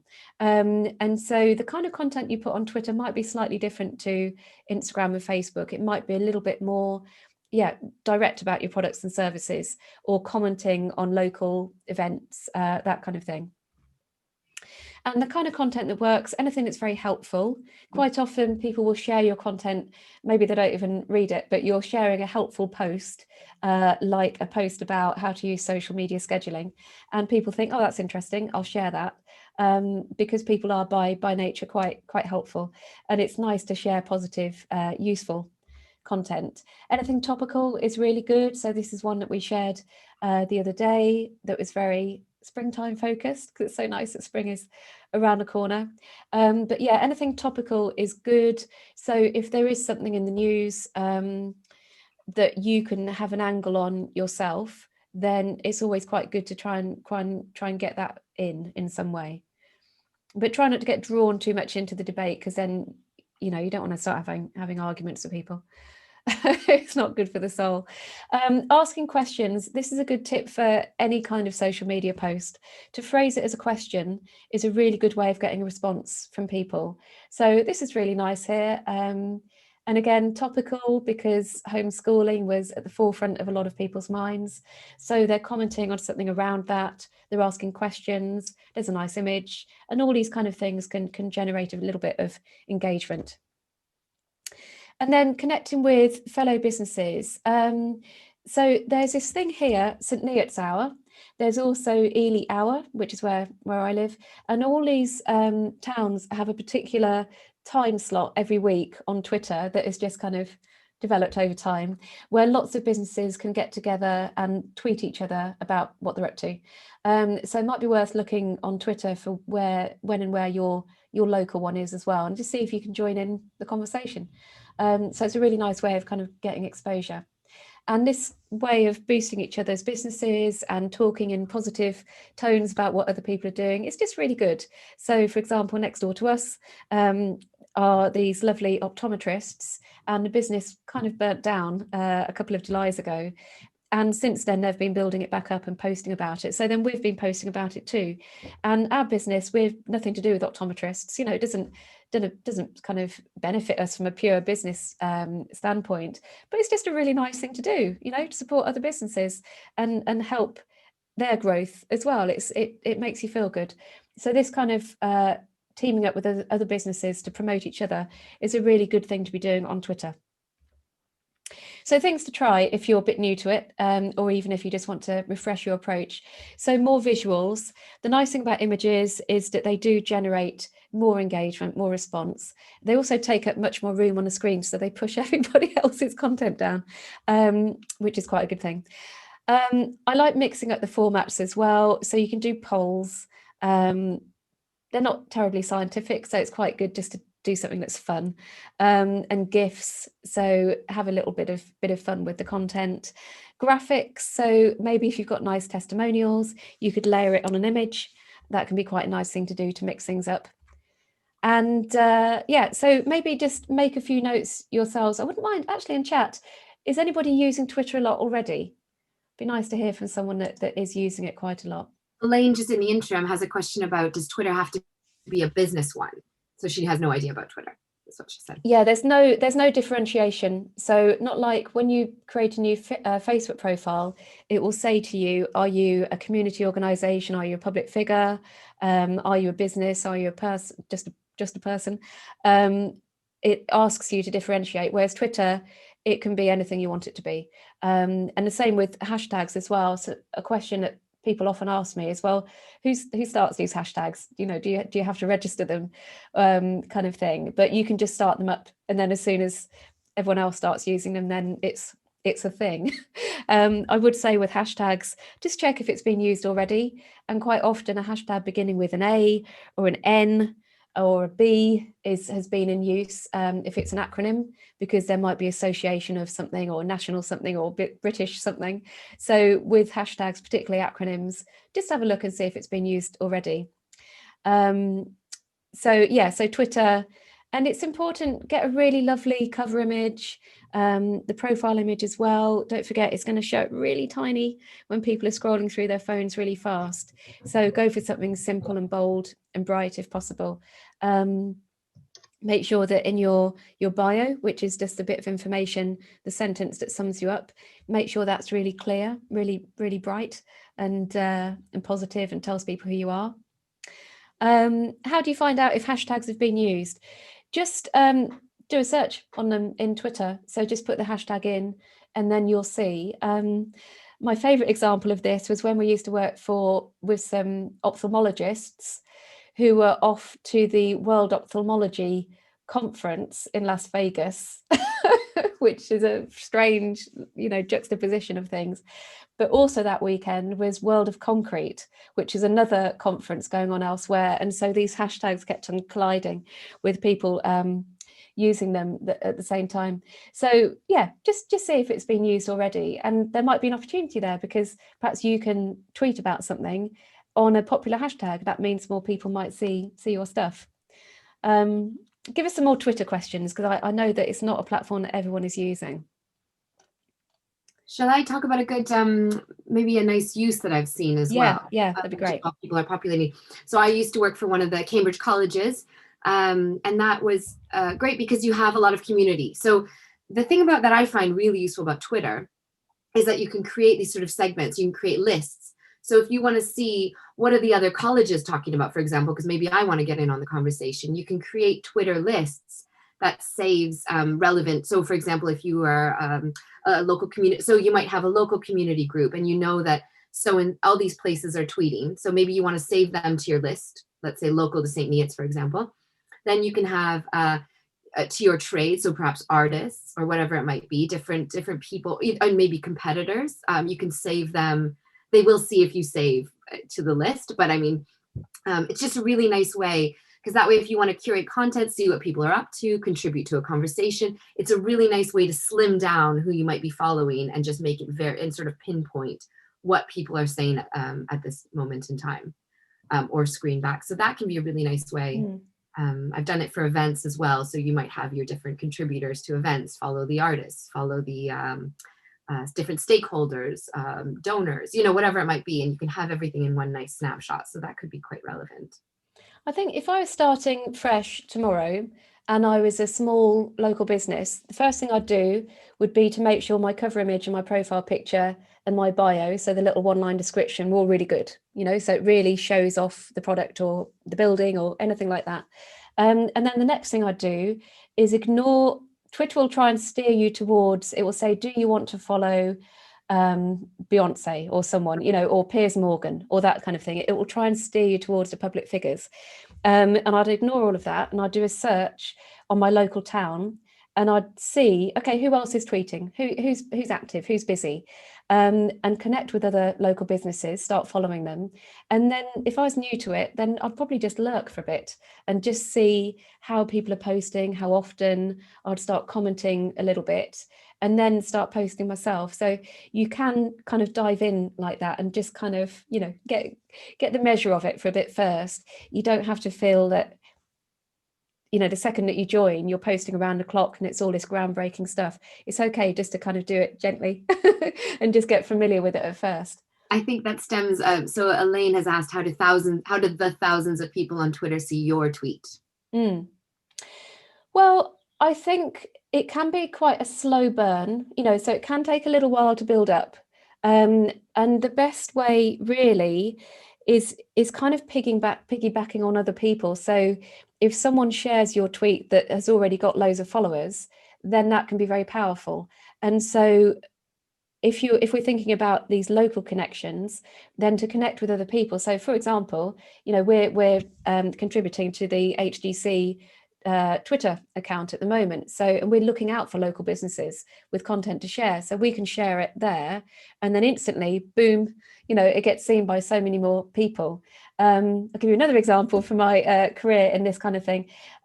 So I did have a gig for a little while around the the Coronation Street musical, doing look it up, it was a complete disaster, but doing the social media around that. And so I was using all my approaches and techniques to try and get more engagement, trying to get more eyeballs and more people to follow this new Facebook page. And then I said to the people who run the Coronation Street page for ITV, oh, can you just give this a little share on Facebook for me? And then I watched that afternoon, the followers just went up and up and up like that. It was almost a vertical line. And because the Coronation Street account has got so many followers, then it just amplified it. So in terms of local businesses, if you can connect with people that are already really active on social media and just see if they can share your content, you know, and be open about it and say, I've only just got this Twitter account, you know, and I'd love to get more people to see it and to follow. So can you share this post, and see if it can be a post that is actually useful and valuable to people, not just, hey, come buy my stuff, you know. So it might be, I'm going to be at the market on Saturday and it's just reopened. I'd love it if more people knew that we were here. Then people will do that, you know. So yeah, seeing if people who already have an active following, if they can share your content, then that's a really good way of getting it seen. I can't promise thousands. But you don't even want thousands, you want the right people to be seen, the most relevant. Yeah, exactly. So okay, that was a little tiptoe through Twitter. Now LinkedIn, let's have a little look at LinkedIn. So LinkedIn is very much the place for your professional profile. And so it's where you get, business people talking about business things. And the platforms we've spoken about, Facebook and Instagram, similar sort of content. Twitter, a bit more fast-paced, a bit more newsy and chatty. And then LinkedIn, it's a bit like, if you imagine that you're in your work clothes, is a good way of thinking about it. So you might talk about industry trends, say the kind of stuff you might put in a press release, you might share on LinkedIn. You might share your story as a business founder and talk about your challenges and how you've overcome them. I mean, everybody here today, I'm sure you've got stories from the last year about how you've managed to steer your way through. And business pages themselves, they're actually quite low maintenance. So once you get them set up, it doesn't take a lot of time to keep them topped up. And so, so you can set up your own LinkedIn profile, and then you can set up a business page as well. And actually, once you've got more than, I think, 5 employees, then LinkedIn sets up a business page kind of by default for you without you needing to do anything. But then you need to populate that with something interesting. There are local business groups on there as well. I must say LinkedIn has kind of pushed groups a little bit into the background nowadays. It really likes to promote your personal profile. So it likes to see people making quite opinionated posts. It's more likely to push your personal posts than the business page. It's just kind of the way that it's headed. Marissa, what are your thoughts on LinkedIn? I would say it's also great, a bit like we were talking about with your FAQs, what are people asking you about? I find LinkedIn can be really useful because as Sue mentioned, they like when you have sort of either long posts or opinionated posts, but that's more about LinkedIn doesn't like when you steer people away from their website. And to be fair, that's a bit like all social media, where if you're just sort of putting thoughts out there or your business thinking, or what can be really useful is questions as well. Something like, is anyone else struggling with how to, payroll services or whatever? Because then it creates a little conversation but people love to weigh in or follow, because everyone has the same struggles essentially. Even if it doesn't seem like it, everyone's sort of going through, especially as technology keeps advancing and new. So anything you struggle with your business could be really helpful out there, where it's sort of like, I'm really struggling with this. Does anyone have any thoughts on this? Because everyone's got thoughts. So I think that can be really useful as just putting it out there, because Twitter can be quite good as well at sort of beginning a conversation. But I think LinkedIn, it's more meaningful. You can really put your business questions out there, or even just, what does your work process look like? Like talking about what music you listen to, or, how you've been keeping sane over these challenging times. Are you going for daily walks? What are you seeing when you do it? Anything like that really does contribute to the platform. And I think it does start conversations, which helps grow your groups. Yeah, no, absolutely. All of those kind of business challenges, ask a question like, Lenka, who we know, who's a really good social media consultant, she put a thing out the other day saying, is it just me, or are there just way too many platforms and features coming out at the moment? What's going on? And I just thought that was really nice, because she's someone who is considered an expert, but she still wasn't afraid to say, actually, what's going on here? And I think sometimes that that feeling of asking for advice and other people's thoughts is really powerful on LinkedIn. And you do have, there is a tranche of people who are saying, I get up at 4, I go to the gym, then I check the NASDAQ and I'm doing this. You do get a few people doing the kind of, chest beating type stuff. So if you ignore them. I have 2 good examples from today and yesterday, if that's okay. Yeah. That could be quite relevant to the group. So one is I put something up yesterday about I do a carbon offset. I contribute monthly a small amount of money to grow trees because that's something, I'm Canadian. We really care about trees, So it's a little carbon offset that I just contribute to. And I put something on about it. And at the same time, I realized I wasn't following the company. So I followed the company and saw what they'd shared something that someone had written about getting paid in trees, or it was quite funny. So I commented and I just said, oh, that was a brilliant idea. I'd love to get paid in trees or something.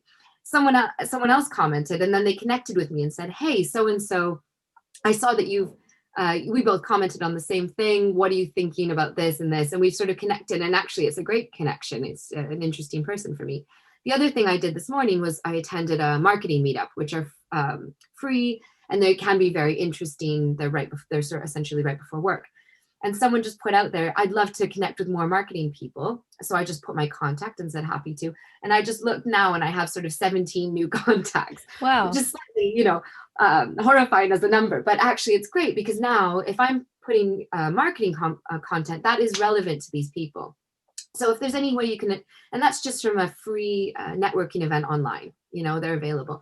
So if there's that, just putting yourself out there and demonstrating what you will be talking about, there are people who would be interested. So sort of finding those communities and putting yourself out there is really helpful. And the other thing is recruitment as well. So if you're looking to hire, then LinkedIn can be great for that. And you don't have to pay. I mean, you can pay to put a job ad out there officially, and then it will be targeted to the right people and all that kind of thing.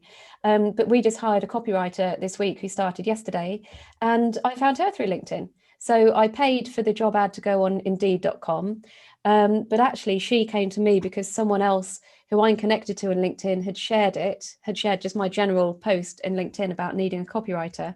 And then she'd forwarded it to her and said, oh, you'd be perfect for this. She sent me a lovely covering letter and, had the interview and everything. And now she's got a job. So it can be a really good way if you are trying to feed in more talent into your company. It can be really good for that. And you don't even have to pay any money to do it. I mean, of course you can, and it's very effective, but I'm more interested in finding ways of doing things on the cheap that are very effective, as I'm sure everybody else is as well. So things that you can do. Okay, sharpening your profile.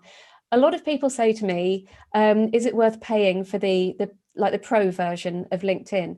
And I always say, if you're not doing it right anyway, then you're just going to be throwing a load of money at it and not getting any results. So take a look at your profile. Really important. Get a nice cover image, which is a feature that if you set up LinkedIn years ago, you might not realize that they now do this. So if you don't include like a top image, it will just show this kind of bluish constellation kind of image. So you can update that with maybe a shot of your business workplace, or maybe you love nature, put a picture of some mountains there, anything like that. And then of course your own picture.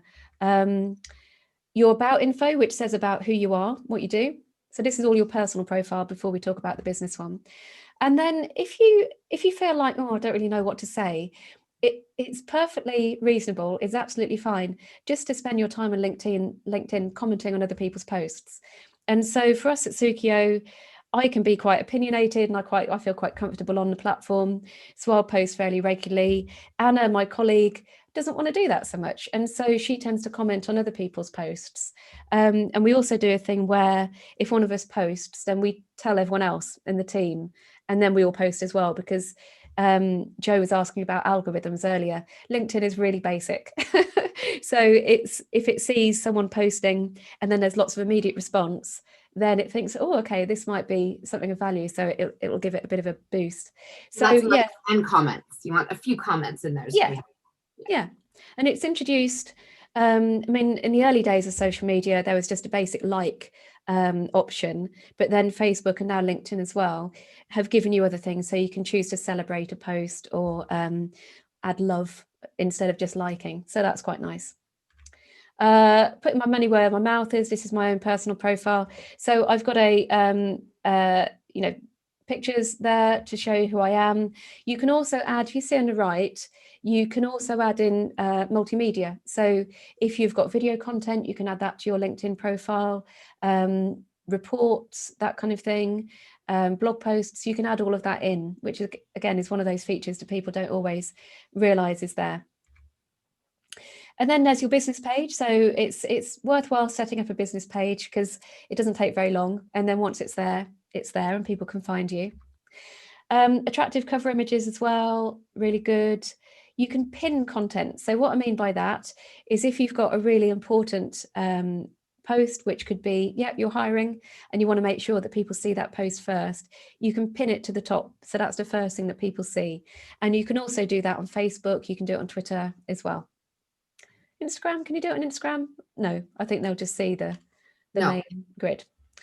And the kind of content you want to share, press releases, any success stories, news stories, maybe you've got a product launch, maybe you're reopening on the 12th of April, anything like that, anything kind of businessy and newsy that people might be interested in. If you're in the local paper, brilliant, get that on your business page, really good.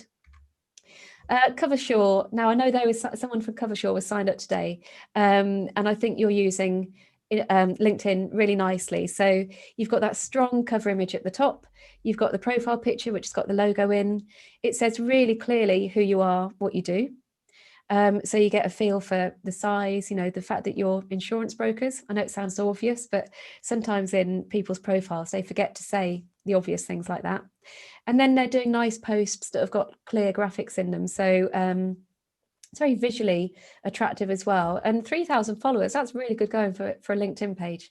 So they're worth following as well.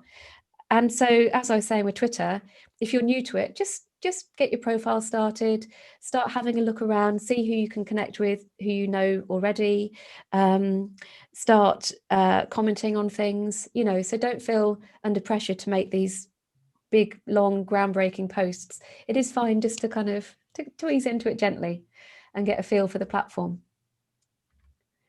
So it's really good too, and you can do this afterwards, not now. It doesn't take very long though.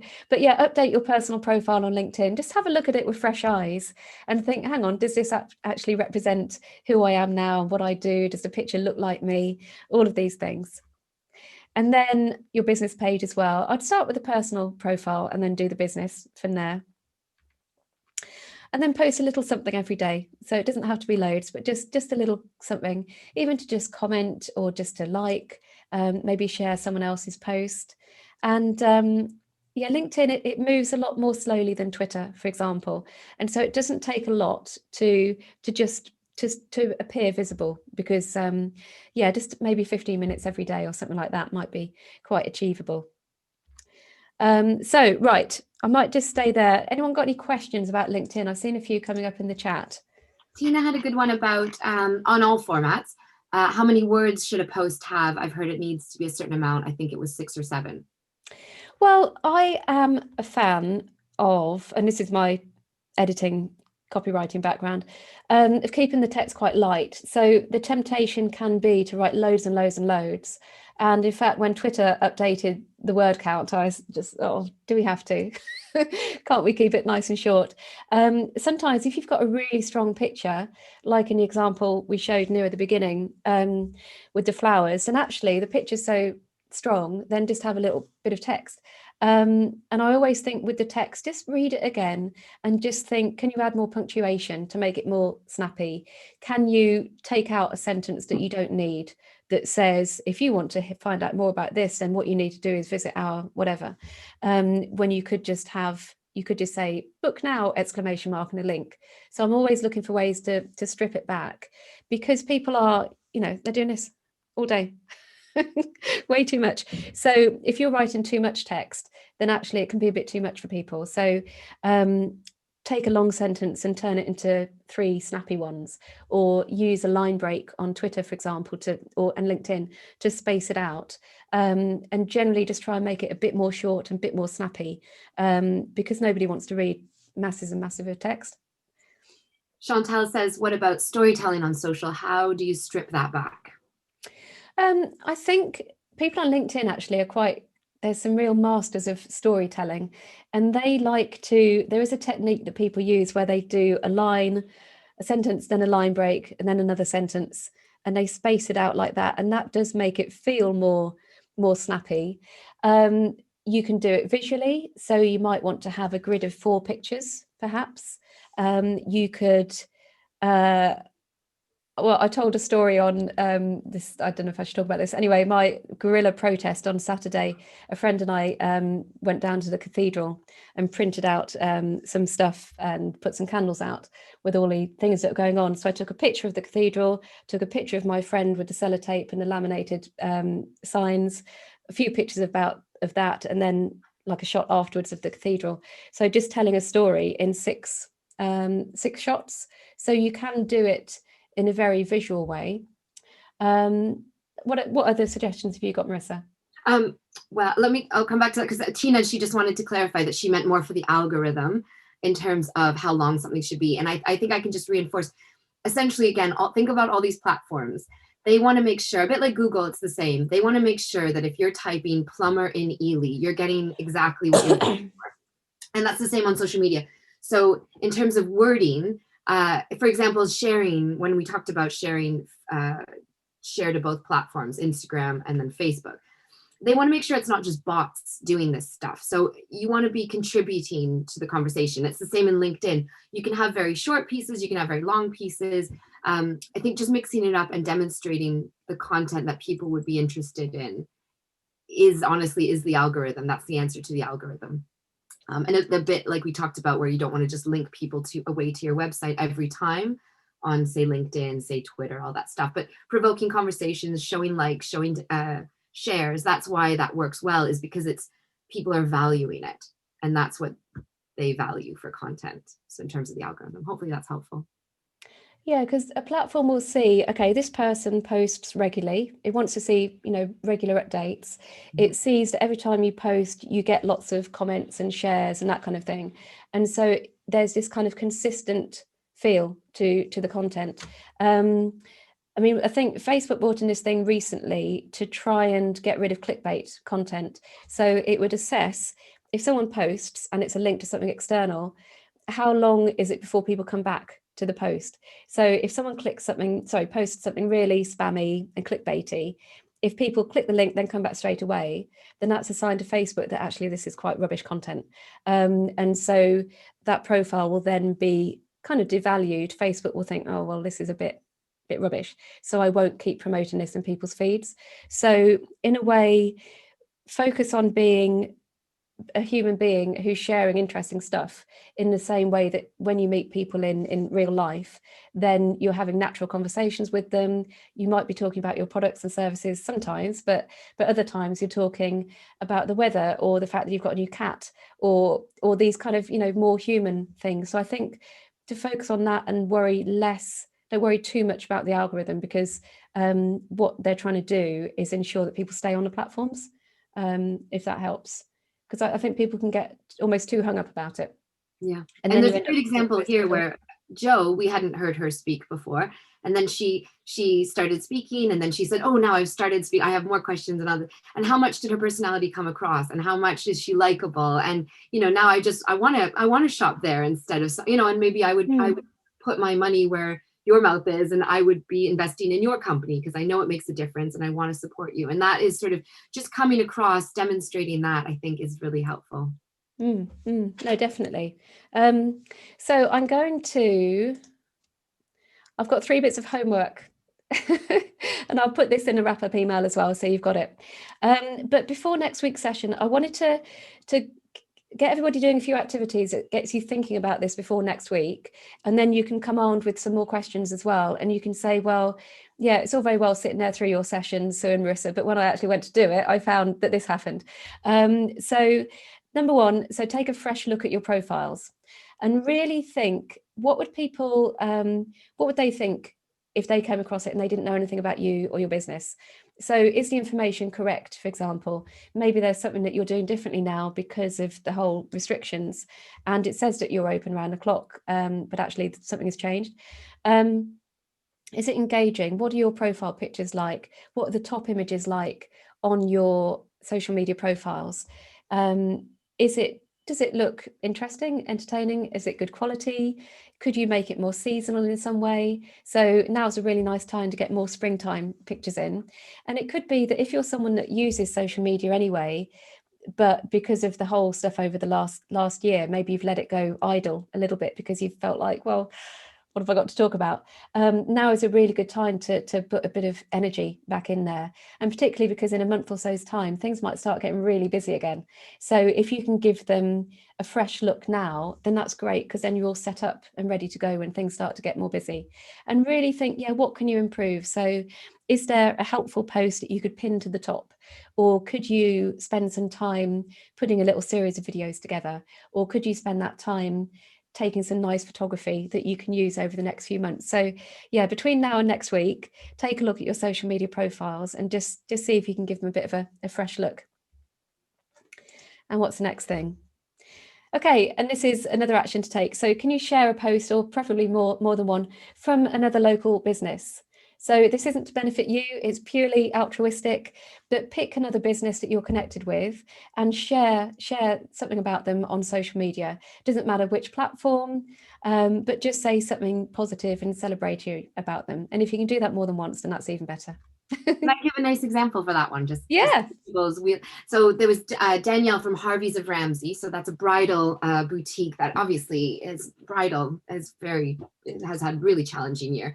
And she did a great job of, first of all, in person, speaking to her. She's like, well, I bought gift certificates at this hair salon and to get my children's nails done when they can. And I got Milkshake of Ramsey. I got them gift certificates there because my kids will love that. You know, she's just talking about all these ways that she's tried to support local, but also reinforcing that was for Christmas gifts. But she does the same online, where they talk about great local suppliers. And she's talked about just fabulous wedding florists, for example. And she focused on within Ramsey, or at least Huntingdonshire. And then she went in with bridal accessories or venues. And she was just talking about and bigging up these for no other reason, just, you know, everyone's had a hard time, but look at these fabulous people. And I think it's a great way to involve the community and support within local. So it's, you know, and it was unrelated. It was just people that she really values. So whether it's to buy for the children or to buy for within the bridal industry. So there's lots of different ways you could big up businesses without it feeling awkward. Yeah, we did a thing a couple of years ago, didn't we, for Small Business Saturday. So where we're based on Mill Road, it's a very, it's full of lots of like small indie stores and international supermarkets and that kind of thing. And so we went out and we just took a load of pictures and then did this quite long Twitter thread.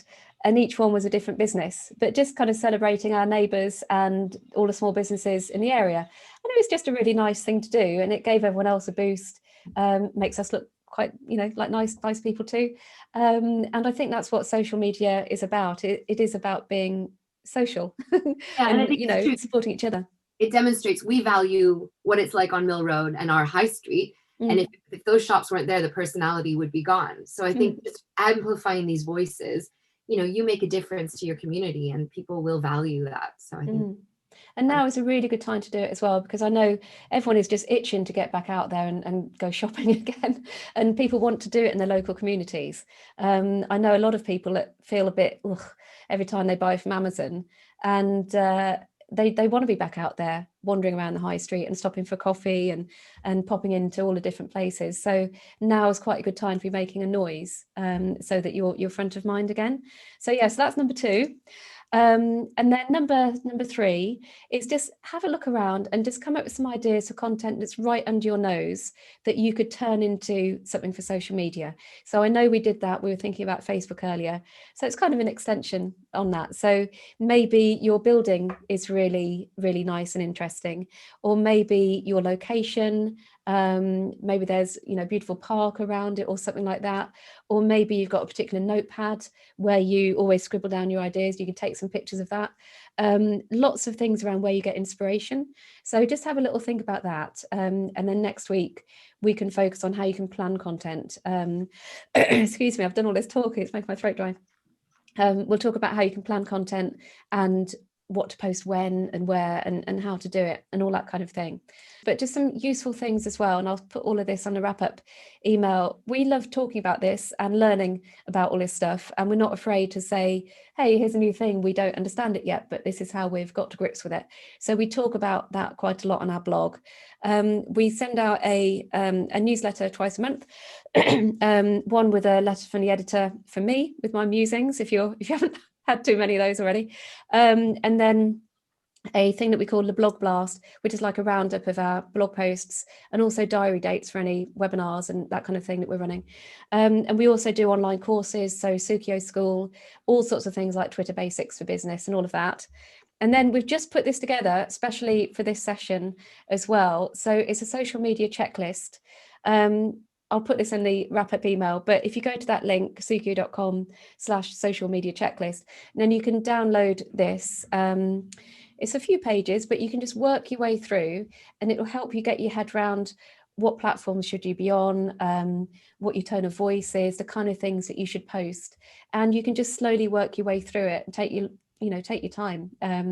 Do it over several months if you want to, but it will hopefully help you get thoughts in order.